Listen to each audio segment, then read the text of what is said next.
ধর্ম এবং মিথ্যাচার দিয়ে রাজনীতি করে কোনো ইসলামী দল দেশের ক্ষমতায় আসতে পারবে না বলে মন্তব্য করেছেন স্থানীয় সরকার পল্লী উন্নয়ন ও সমবায় মন্ত্রী মির্জা ফখরুল ইসলাম আলমগীর। এদেশের সাধারণ জনগণ মিথ্যাচারীদের কোনোদিন ক্ষমা করবে না বলেও তিনি হুঁশিয়ারি দেন।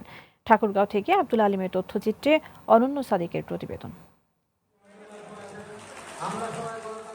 ইসলামের নাম ব্যবহার করে কখনো ক্ষমতায় আসা সম্ভব নয় বলে মন্তব্য করেছেন স্থানীয় সরকার মন্ত্রী মির্জা ফখরুল ইসলাম আলমগীর। দুপুরে ঠাকুরগাঁওয়ের পরিত্যক্ত বিমানবন্দর পরিদর্শন শেষে জেলা বিএনপির আয়োজনে এক সংবর্ধনা অনুষ্ঠানে তিনি সব কথা বলেন।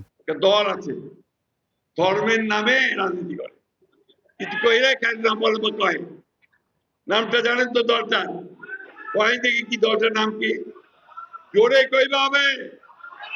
হ্যাঁ, খুব সুন্দর সুন্দর কথা বলবে, মিঠা মিঠা কথা, আর ধর্মের কথা বলবে, আর মিথ্যা কথা বলবে। এই করে রাজনীতি হবে না।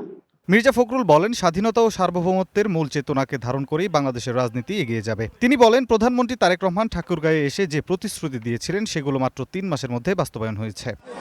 অনুষ্ঠানে বেসামরিক বিমান পরিবহন মন্ত্রী আফরোজা খানম রিতাও ঠাকুরগাঁও বিমানবন্দরটি দ্রুত চালুর আশ্বাস দেন। আমাদের সবকিছুর একটা কার্যপরিধি আছে, সেই পরিধিটার লম্বা সময়টাকে আমরা যত কম সময়ের মধ্যে আপনাদের এই এয়ারপোর্ট চালু করার জন্য যা করা দরকার আমরা রাজনীতি পরিশ্রম করে সেই কাজটা করব। মিথ্যাচার ও ধর্মভিত্তিক রাজনীতির বিরুদ্ধে এমন কড়া হুঁশিয়ারির পর আগামী দিনগুলোতে দেশের রাজনৈতিক অঙ্গনে কী ধরনের প্রতিক্রিয়া তৈরি হয় সেটি এখন দেখার বিষয়। অনন্য সাদিক, গ্রিন নিউজ ডেস্ক।